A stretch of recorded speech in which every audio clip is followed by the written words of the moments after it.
irmãs, em nome de Jesus, feliz Dia das Mães para todas.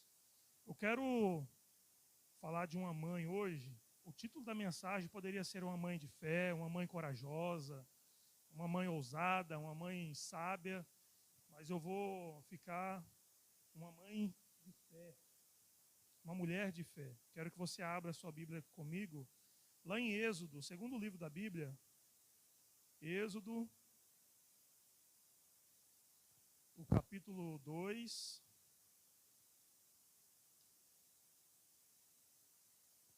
Êxodo 2, nós vamos de 1 a 10.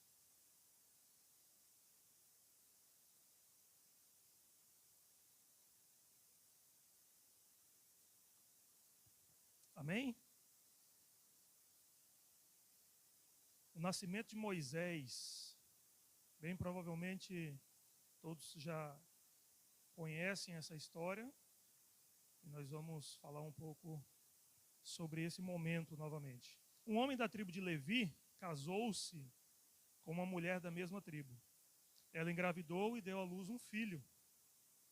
Vendo que era bonito, ela o escondeu por 3 meses. Quando já não podia mais escondê-lo, pegou um cesto feito de junco e o vedou com piche e betume. Colocou nele o menino e deixou o cesto entre os juncos, à margem do Nilo. A irmã do menino ficou observando de longe para ver o que lhe aconteceria. A filha do faraó descera ao Nilo para tomar banho. Enquanto isso, as suas servas andavam pela margem do rio. Nisso viu o cesto entre os juncos e mandou sua criada apanhá-lo. Ao abri-lo, viu um bebê chorando. Ficou com pena dele e disse: "Este menino é dos hebreus." Então a irmã do menino aproximou-se e perguntou à filha do faraó: "A senhora quer que eu vá chamar uma mulher dos hebreus para amamentar e criar o menino?" "Quero", respondeu ela. E a moça foi chamar a mãe do menino. Então a filha do faraó disse à mulher: "Leve este menino e amamente-o para mim, e eu pagarei você por isso." A mulher levou o menino e o amamentou. Tendo o menino crescido, ela o levou à filha do faraó, que o adotou e lhe deu o nome de Moisés, dizendo: "Porque eu tirei das águas." Vamos orar mais uma vez? Senhor, mais uma vez nós nos colocamos na Tua presença em oração e pedimos agora, diante da Tua palavra, que o Senhor nos dê sabedoria para entender e para aplicar em nossas vidas, Pai. Que os nossos ouvidos estejam atentos ao que o Senhor quer nos ensinar.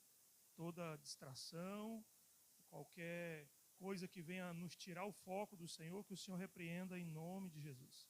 Que os nossos olhos estejam fixados, ó Pai, no Senhor e na Tua palavra neste momento. Oramos, gratos em nome de Jesus. Amém e amém. Meus irmãos, o contexto aqui do nascimento de Moisés é um contexto bem interessante. O livro do Êxodo, ele começa com a morte, né, dos filhos de Jacó, de José, né, repetindo mais uma vez que eles morreram, e o faraó da época de José também morreu, e o povo continua crescendo. Uma família que entrou no Egito, menos de 100 pessoas, 70 e poucas pessoas entraram no Egito, contando José e depois seus pais, seus irmãos. Os mais antigos faleceram, José, o pai, os irmãos, e o povo continuou a crescer. O povo continuou a multiplicar. O faraó da época de José também faleceu. E aí um novo rei, um novo imperador, um novo faraó surgiu. E esse faraó, ele olhou aquela quantidade de israelita, porque o povo crescia cada vez mais. Você vê isso no capítulo 1. Você vê que os israelitas, no versículo 7, eles eram férteis e eles exploraram tanto que encheu o país. Então o Egito ficou cheio de israelitas, ficou cheio de judeu. E o novo faraó olhou aquilo e ficou com medo. E ele disse: "Nossa, esse povo está crescendo demais. Daqui a pouco esse povo vai ficar tão forte que eles vão ser capazes de se aliar a algum inimigo nosso e nos derrotar aqui no Egito." E aí o faraó começou a pesar a mão e começou a impor trabalhos cada vez mais pesados. Mas o capítulo 1 vai dizer que quanto mais o judeu trabalhava, quanto mais ele era oprimido, o homem lá no trabalho, o serviço braçal, fazendo tijolos, construindo coisas que o imperador mandava eles fazerem, mais eles chegavam em casa animados, né, para namorar com as esposas. E assim as famílias iam só crescendo, crescendo, crescendo, crescendo. E os judeus cada vez crescendo mais e mais. E aí chega ao ponto de o faraó dizer, não podem mais nascer meninos. Capítulo 2, a gente vai ver isso. Não pode mais nascer meninos. E aí ele chama as parteiras, duas parteiras que faziam trabalho de parto dos israelitas, e dizem para elas, olha, quando nascer uma menina, deixa viver. Mas quando nascer um menino, esse menino precisa morrer. Ele precisa ser morto. Mas o texto vai dizer que elas tiveram medo, elas tiveram temor a Deus. E elas, quando os meninos nasciam, elas não matavam os meninos. E os israelitas continuaram crescendo. Quando o faraó assustou, tinha um mundaréu de criança do sexo masculino. E aí o faraó, então, no final do capítulo 1, ele diz, né, o versículo 20, Nilo, mas deixem viver as meninas. Então, quando o faraó percebeu que mesmo com a ordem que ele tinha dado, alguns meninos ainda estavam sobrevivendo, ele deu uma ordem para todo o Egito e disse, você egípcio, se você vê uma criança, um recém-nascido, você pode pegar essa criança e lançar ela no Nilo e matar essa criança. Então foi nesse contexto, meus irmãos, que Moisés nasceu. Moisés nasceu na base da teimosia, na base da fé, na base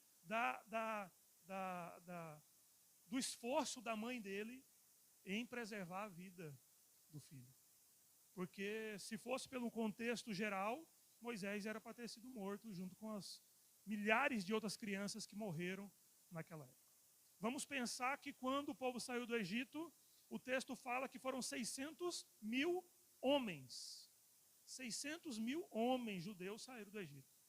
Se a gente for fazer uma matemática, para cada homem uma mulher pelo menos, e aí mais as crianças, você pode colocar aí uns 2 milhões de pessoas mais ou menos que saíram do Egito. Então você pensa aí nas 600 mil famílias, quantas crianças nascem por ano? Quantas crianças foram assassinadas por esse imperador, por esse faraó? E Moisés foi preservado. Preservado por causa da perspicácia da sua mãe, por causa da teimosia, por causa da fé dela, de não permitir que o filho morresse. Então nós vamos olhar para a mãe de Moisés, para esse texto, e tirar algumas lições, olhando para esse contexto que nós acabamos de falar, do capítulo 1, e o texto que nós lemos do capítulo 2. Alguns outros detalhes aqui, esse texto é recheado de mulheres, né?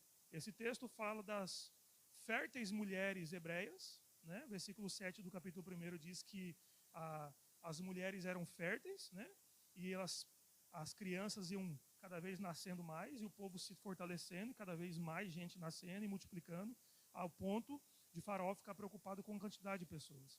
Então fala das mulheres férteis, fala das parteiras hebreias, né, que faziam o parto das hebreias, capítulo 1 também, versículo 15. Aí fala o nome delas, né, Sifrá e Puá. Possivelmente elas não eram egípcias e nem israelitas, elas eram de outro povo, também escravos ali no Egito. Fala da mãe do menino, da mãe do Moisés, do príncipe do Egito, né, como a gente conhece, que a gente fala muito sobre isso, que o nome dela, quem lembra como é o nome da mãe de Moisés? Joquebede, né? O texto que nós lemos não fala, mas vai falar lá em Êxodo capítulo 6, versículo 20, vai falar o nome dela, Joquebede. O texto fala também de uma outra mulher que é a irmã de Moisés, a irmã do menino. Quando o menino é colocado num cesto no rio, né, perto de umas plantas, a irmã ficou ao longe olhando para ver o que aconteceria com o menino. Aquela irmã possivelmente é Miriam, né? Miriam, irmã mais velha de Moisés. O texto fala também das servas da filha de Faraó.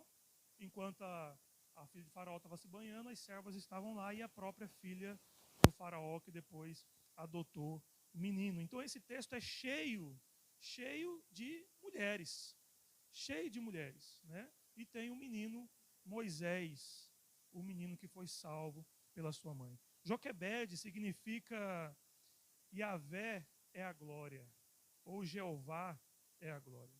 Então essa mulher, meus irmãos, tendo o entendimento de que o nome fazia parte do caráter, das características da pessoa que tinha aquele nome, essa mulher ela passou a vida dela toda pautada em produzir, em proporcionar glória a Deus. A vida dela era exaltar a Deus. A vida dela era glorificar a Deus com o seu viver, com as suas atitudes. E foi isso que ela fez. Se você olhar os filhos dela, Moisés, né, o filho mais novo do contexto aqui dos 3 irmãos, né, Miriam, Arão e Moisés. Miriam, a primeira profetisa que a Bíblia fala. Temos até um cântico dela aqui em Êxodo. Uma grande líder, a primeira mulher grande líder que a Bíblia vai citar. Aí nós temos Arão, que foi o primeiro sumo sacerdote, o homem que Deus escolheu para ser o representante dele na hora dos cultos, na hora dos sacrifícios.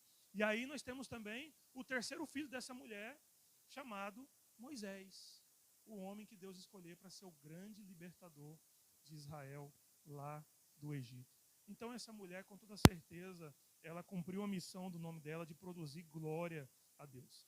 Sabemos que nessa caminhada os filhos dão trabalho, desobedecem, fazem coisas erradas, mas a história deles é pautada por uma vida de servidão, de obediência ao Senhor dos 3 filhos, Arão, Moisés e Miriam. E os pais de Moisés da mesma forma, né? Joquebede e Anrão, marido de Joquebede. Então nós vamos olhar aqui e vamos tirar algumas lições. A primeira lição que nós tiramos com essa mulher é a fé inabalável que ela tem no Senhor, que ela demonstra em Deus. A fé dela não era uma fé qualquer. A fé dela era uma fé que você percebe que nada, ela não temia, ela continuava perseverando. Diz que ela era da tribo de Levi, o marido dela também é da tribo de Levi, versículo 2, versículo 1 do capítulo 2. Versículo 2 diz que ela engravidou e deu à luz um filho. Vendo que ele era bonito, ela o escondeu por 3 meses. O bonito aqui não é aquele bonito, nenenzinho bonito da mamãe, né? Às vezes parece um joelho, né? Mas a gente acha bonito. É lindo. É maravilhoso, porque é o nosso filho. Então não é esse bonito nesse sentido. A beleza externa. O bonito aqui, a palavra no hebraico para bonito é a mesma palavra no hebraico para bom. Quando Deus criou o mundo, viu Deus que o que ele fez era bom. Então o bom é a mesma palavra, é o mesmo verbo aqui traduzido para bonito. Então é muito mais do que uma beleza externa. É algo que ela viu na criança, que ele tinha algo mais em prol do povo, em obediência a Deus. Então ela percebeu que aquele menino era diferente.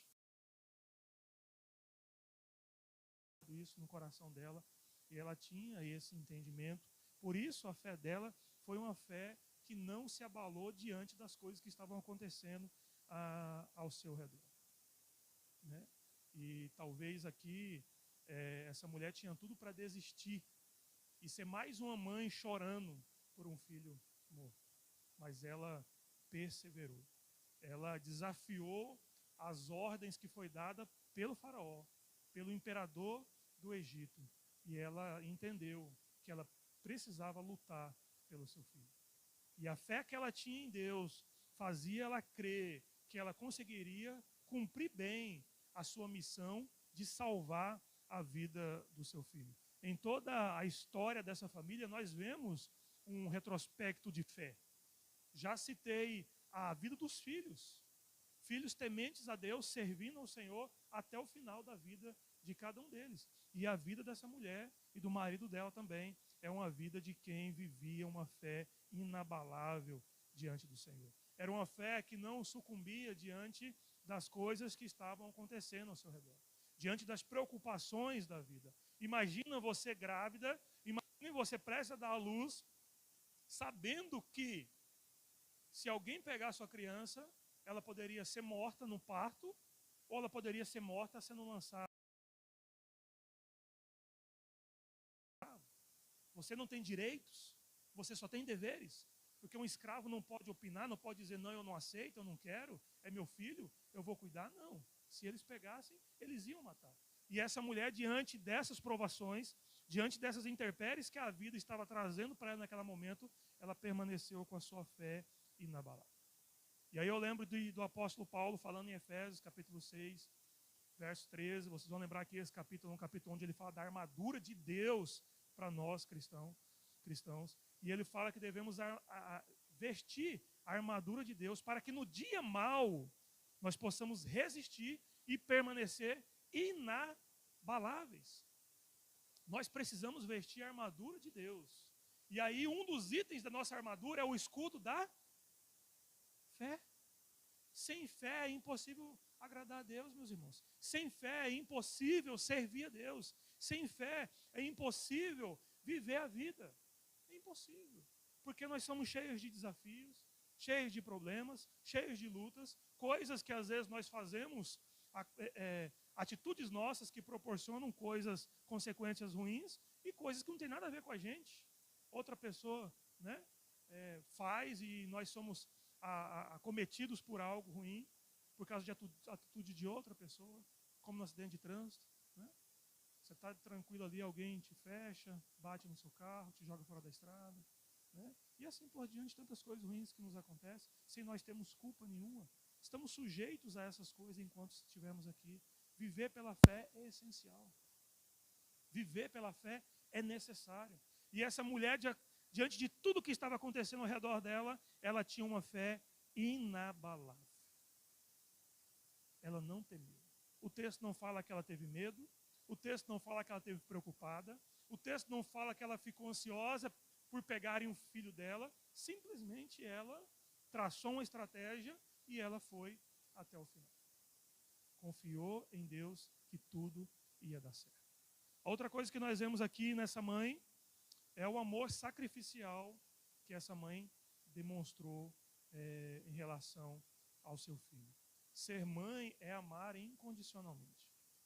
É sentir as alegrias e também muitas vezes as dores, né, dos filhos, porque isso faz parte de ser mãe. Ser mãe é amar sem condições. Não importa muitas vezes se o filho está fazendo o que é certo ou errado, você continua amando, não é verdade? Continua lhe amando, continua orando para que viva uma vida correta, para que sirva a Deus, para que te traga alegria em vez de tristeza, mas não importa o que ele esteja fazendo, você está amando ele. Você está ali cuidando, você está perseverando em oração, você está intercedendo. A ser mãe é amar incondicionalmente, não importa o que esteja acontecendo ao redor. A ser mãe envolve sacrifícios. E nós sabemos que muitas mães passam por isso. Muitas mães, muitas vezes, tiram da própria boca para dar para os filhos. Não é verdade? Muitas vezes a mãe precisa comprar uma sandália, um calçado, mas ela vê o filho precisando, ela faz isso pelo filho. Não é verdade isso, meus irmãos? Quando já passamos por isso? Olha, estou precisando de uma calça nova. Aí você olha para o filho, para a filha, está precisando mais do que eu. Vai lá e compra ele. E você continua com a guerreira, com o guerreiro. Até onde der. Né?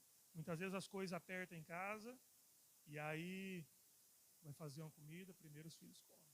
Come, com a barriguinha cheia, aí dependendo de como ficar, aí depois você come. É a realidade de muitas vidas, de muitas famílias, essa. Deus nos abençoe de termos prosperidade em nossas casas, mas muitas famílias vivem assim. Muitas mães vivem nesse sacrifício diário, de muitas vezes tirar da boca para dar para o próprio filho para ele comer. Amor sacrificial é um amor que não pensa em si mesmo. Essa semana, se eu não estiver enganado, se não foi nessa, foi na semana passada. Os irmãos vão lembrar daquelas crianças que morreram lá na Bahia, queimados. Vocês viram? Muita gente não acompanha mais uma família toda. 3 crianças morreram, eram 4 crianças. Eu acho que não sei se é 7, 6, e o último acho que tem 4 meses de vida, né? Os maiores tinham anos, 6 anos, anotei aqui, 6 anos, 4 anos e 11 meses.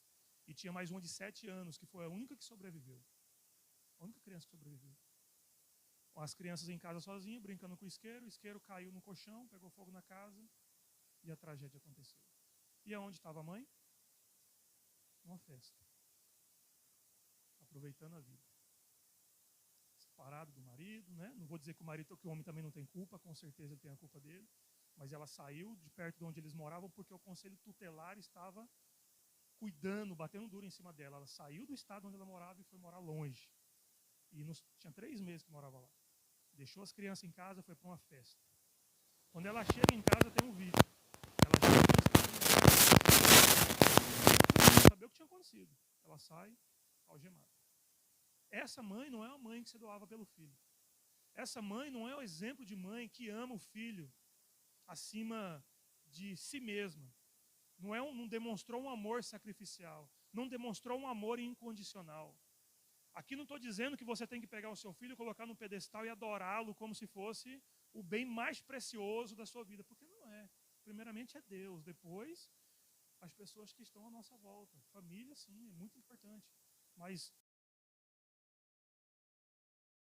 tomar o lugar de Deus nas nossas vidas. Primeiramente, Deus. Mas essa mãe não demonstrou nenhum pingo de amor pelos filhos. E olhamos para Joquebede e nós vemos uma mulher que poderia ter sido morta. Ela poderia ter sido pega com a criança e ela também poderia ter sido morta.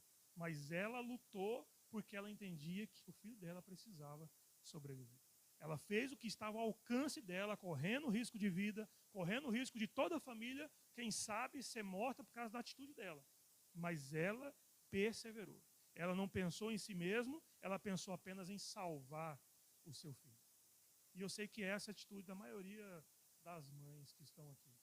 Pensa nos filhos, em como educar, em como prover, em como ensinar nos caminhos certos, porque esse é o tipo de amor que uma mãe de verdade tem pelos filhos, um amor sacrificial, ao ponto de entregar a própria vida pelos filhos, se for necessário. E foi isso que ela fez. Outra coisa que nós vemos nessa mãe, né, e nós vemos que esse aspecto sacrificial dela foi ao ponto de ela entender que ela poderia ficar sem o filho dela. Olha que interessante. Porque ela entendia que ela não poderia cuidar dessa criança por muito tempo. Porque ele ia crescer. Tanto é que ela foi até 3 meses de vida. Depois ela viu que não dava mais. Então ela sabia que em algum momento da história dela com aquela criança, ela ia ser uma mãe sem um filho. Ela sabia. Ela sabia que em algum momento ela teria que deixar o filho ir. Ou ele seria pego e ela perderia ele de uma vez, né? Ele ia ser morto. Ou ela teria que inventar alguma estratégia como ela inventou e Deus providenciou o escape. Mas ela entendia que em algum momento ela ia ser uma mãe ausente, sem o filho. E mesmo assim, em terceiro lugar, ela teve coragem. Né? Coragem para colocar em ação tudo que ela tinha orquestrado. Os tempos eram difíceis, eles eram escravos no Egito, as coisas estavam cada vez pior. O texto vai dizer que Faraó pesava cada vez mais a mão sobre eles, a escravidão estava cada vez mais pesada, as pessoas estavam morrendo à volta, crianças morrendo todos os dias. Imagine você viver num lugar que você olha para a vizinha do lado, ela está chorando, olha para da frente, está chorando, a de trás está chorando, todo mundo está chorando.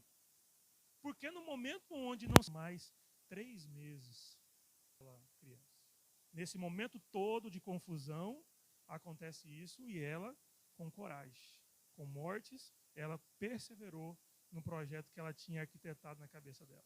E aí nós vamos para o 4º lugar, que essa mulher, essa mãe, ela demonstra sabedoria e estratégia.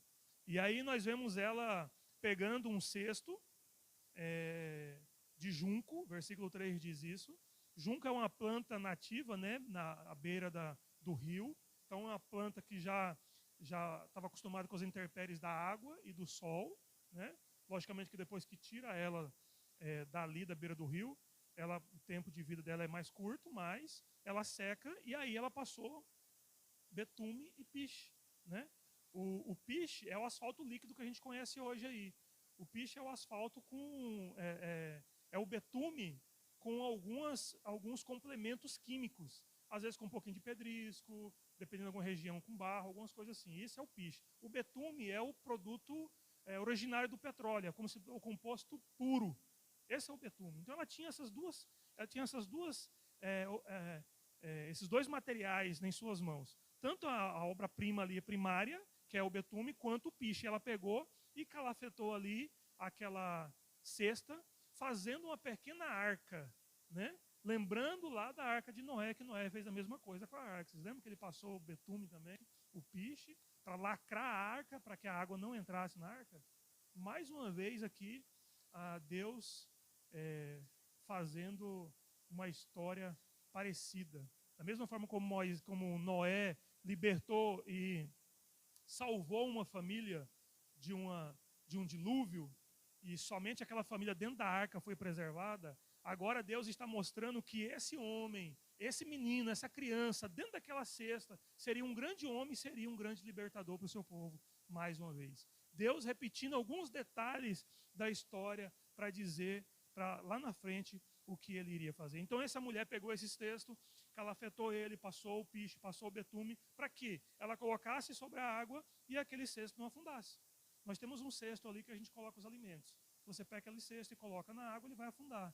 Porque entre um gravetinho ali e outro tem espaço, a água vai entrar e ele vai afundar. Mas ela fez de um jeito que ele pudesse ficar sobre a superfície da água. Então ela montou essa estratégia com muita sabedoria e ela colocou essa criança dentro do cesto. E mais do que isso, né? Colocou o menino dentro do cesto e colocou ele entre os juncos, ou seja, não colocou de um jeito para a correnteza da água levar o menino para longe. Ela estrategicamente colocou o menino já à beira do rio, junto dessas plantas, né? Que é um povo que a turma que gosta de pescar, vai no rio Cuiabá, sabe que tem aquele mundaréu de gaia liberando a água, aquilo ali, né? Ela colocou ali o cesto naqueles lugares ali, naquelas plantas, para que o cesto não desembestasse na correnteza. E a estratégia era justamente essa. E coloca a irmã, versículo 4 diz isso, a menina ficou ao longe, olhando para ver o que aconteceria com o menino. Então essa foi a estratégia que Joquebede organizou. Primeiro, provavelmente escondeu a gravidez. Segundo, preservou a criança por 3 meses. Né? Imagina você com a criança em casa. O homem tem que dar mamar logo para não... Senão começa a chorar. Depois que ela viu que não dava mais para ficar a criança em casa, porque a criança estava crescendo, ela organizou um cestinho, calafetou, colocou no rio, colocou na beiradinha para não ir muito longe, e colocou a irmã do menino, talvez um adolescente nesse momento, para ficar olhando e cuidando para ver o que aconteceria. O versículo 4 diz que a irmã do menino ficou observando de longe para ver o que lhe aconteceria. E aí aconteceu que a filha do faraó descera ao Nilo, né, ao rio, para tomar banho. Então, tudo que essa mulher podia fazer, ela fez. Tudo que estava na dependência, ao alcance dela, ela fez. A fé, o amor dela sacrificial, a coragem dela em preservar a vida do filho, a sabedoria e a estratégia que ela organizou, mais uma vez, para que o filho dela fosse preservado com vida, e até então estava dando certo. Mas ela ainda precisava contar com a providência de Deus. Em quinto lugar, a providência de Deus. E aí é algo que não está ao nosso alcance, está nas mãos do Senhor. E aí foi quando ela colocou o menino no rio, a irmã do menino olhando, esperando para ver o que aconteceria. Poderia acontecer qualquer coisa e aquela criança não sobreviver. Mas poderia também acontecer algo milagroso, algo extraordinário, Deus fazer algo fora do comum e aquela criança ter a sua vida preservada. E foi isso que aconteceu. Ela confiou inteiramente na providência do Senhor. Deus ouviu as orações dela, Deus viu o sacrifício, o esforço, a dedicação que ela estava tendo para aquele menino e como ela queria preservar a vida daquele menino. E Deus já tinha um plano, logicamente, para a vida de Moisés. E Deus, então, preparou um escape para aquela criança. E aí, a partir do versículo 5, vai dizer que a filha do faraó desceu ao Egito, ao Nilo, né, que é o nome do rio, para tomar banho. Enquanto isso, as suas servas andavam pela margem do rio. Nisso viu o cesto entre os juncos, né? A filha de Faraó viu os cestos lá no meio do junco e mandou uma das criadas apanhar o cesto. Ao abrir o cesto, viu um bebê chorando. Ficou com pena dele e disse: este menino é dos hebreus. Ela sabia que o pai dela tinha dado a ordem de matar toda criança do sexo masculino dos hebreus. Então ela já ligou uma coisa com a outra, falou: essa criança é dos hebreus. Mas aquilo comoveu o coração dela. Aquilo encantou ela de uma forma que foi uma brecha que Armando o menino teve para agir e Deus mais uma vez fazer o sobrenatural. Então Armando o menino se aproxima, né? E no versículo 7 diz isso: aproximou-se da filha do faraó e perguntou: a senhora quer que eu vá chamar uma mulher dos hebreus para amamentar e criar o menino? Olha só, meus irmãos, olha só o que Deus faz. Olha só o que Deus é capaz de fazer quando nós confiamos inteiramente no Senhor. Essa mulher fez tudo o que estava ao alcance dela, mas ela foi até o ponto que ela podia ir. Deixou o filho ir, enviou o filho.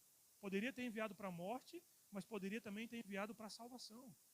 Ficou só observando. E enquanto ela observava, Deus foi fazendo o milagre. Quando a filha do faraó vê a criança, Armando o menino se aproxima e diz: você quer que eu vá lá chamar alguma hebreia para cuidar do menino? Eu quero sim. Chamou uma escrava lá para cuidar dessa criança. A menina foi lá, Armando Moisés foi lá, Miriam foi lá e chamou quem? A mãe. A própria mãe do menino. A própria Joquebede, mais uma vez, teria a oportunidade de estar com seu filho. E com os outros filhos também. Olha o que Deus é capaz de fazer quando nós confiamos totalmente no Senhor. Essa mulher fez o que podia fazer e confiou no Senhor, e o Senhor honrou a fé dela. Por fim, a própria mãe do menino cuidou dele. Por fim, a própria mãe do menino amamentou ele. Na fé, no temor ao Senhor, para aquela criança, com toda certeza. E aí nós estamos já caminhando para finalizar. E em sexto e em último lugar, esse momento que Joquebede teve com Moisés, o texto diz que ela ficou com o menino para amamentá-lo, né? Versículo 9 diz assim: então a filha de Faraó disse à mulher, né? A menina já tinha ido lá e chamado a mãe.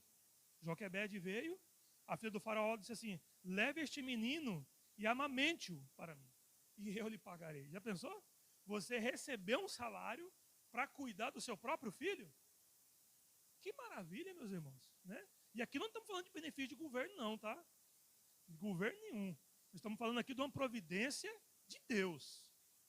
Uma providência de Deus. Deus fez um milagre. Aqui o milagre nem é a questão da renda, do receber o pagamento para cuidar do filho, mas a própria mãe ter a oportunidade de estar com o filho mais alguns anos. Olha que bênção. Ela não poderia ficar com o filho para sempre, porque se ela ficasse com o filho, ela poderia perder o filho poderia ter sido morto. Mas Deus deu essa oportunidade. E ela ficou com o menino e amamentou o menino. Versículo 10, tendo o menino crescido, ela levou a filha de Faraó, que o adotou e lhe deu o nome de Moisés, dizendo: porque eu tirei das águas. O período que ela ficou com o menino amamentando, talvez ali por volta de até os 3 anos de vida. Então aqui dá para a gente entender que, mesmo que de uma forma simples, e ensinando um bebê, ela começou a ensinar o temor de Deus para Moisés. E Moisés se tornou o homem que foi também por causa desse tempo que ele teve com a mãe dele. Esse tempo que Deus proporcionou para ele ter com seu pai, com a sua mãe, com seus irmãos. Depois de desmamar, ele teve que voltar para a filha do faraó, ele foi adotado e ele foi um príncipe do Egito. Ele foi tido como um filho da filha de faraó. E ele morou ali no palácio por volta de até os 40 anos, né? Que é aquele momento que ele sai, vê os seus compatriotas, vê os judeus sofrendo a escravidão, e ele quer se levantar, né? E aí ele briga com o egípcio, acaba com esse egípcio, e depois ele tem que fugir. Meus irmãos, a história dessa mulher é uma história de fé, uma história de coragem. Nós dispensa comentários nesse momento falar sobre a vida de Moisés, o grande homem que ele foi, mas nos concentrar nessa mãe. Uma mãe de fé, uma mãe de coragem, uma mãe de ousadia, uma mãe que não ficou preocupada com o que estava acontecendo ao seu redor, mas ela firmou a sua fé no Senhor e o seu entendimento que era necessário fazer para salvar o seu filho. E ela foi até o final. Então nós concluímos, meus irmãos, dizendo que essa mulher cheia de fé, coragem e ousadia, ela fez tudo o que foi possível para salvar seu filho. E nós hoje, tanto minhas irmãs como meus irmãos, nós precisamos viver assim, cheio de fé, cheio de coragem e cheio de ousadia. Nós precisamos confiar totalmente em Deus. Não importa o que esteja acontecendo ao nosso redor. Ela poderia simplesmente entregar-se e dizer, não, está todo mundo morrendo, ninguém conseguiu escapar até agora, por que eu vou escapar? Com certeza não vai dar certo esse plano. Ela poderia ter, mas ela permaneceu confiando no Senhor, uma fé inabalável. E ela, o tempo que ela teve com Moisés, com certeza ela ensinou do temor do Senhor para Moisés. E nós vemos isso na vida de Arão e de Miriam, porque eles também serviram ao Senhor por toda a vida deles. A importância que nós temos de educar os nossos filhos nos caminhos do Senhor. A importância que tem uma mãe e um pai de ensinar os primeiros passos da vida cristã para os seus filhos. Eu sei que o mundo nos dá tantas coisas para fazermos, né? Temos tantas correrias, tantos afazeres, trabalho, isso e aquilo, agenda sempre lotada, mas nós temos que priorizar a nossa casa. Temos que priorizar os nossos filhos, ensinar a palavra para eles, levá-los à igreja, né? No caso, trazê-los à igreja, aos cultos, ensiná-los a importância de servir ao Senhor. O mundo lá fora não quer isso. Ensinar a importância de família. O mundo lá fora não quer isso. Mas é importante sermos homens e mulheres de fé, que vão inculcar essa mesma mensagem no coração dos nossos filhos. Foi isso que Joquebede fez, e ela colheu frutos preciosíssimos com os 3 filhos que ela teve. Meus irmãos, minhas irmãs, que Deus nos abençoe, em nome de Jesus. Mães, que vocês sejam mães de coragem, de ousadia e de fé, e que vivam no temor do Senhor, e ensinando esse temor do Senhor para seus filhos também. Amém? Vamos orar, em nome de Jesus.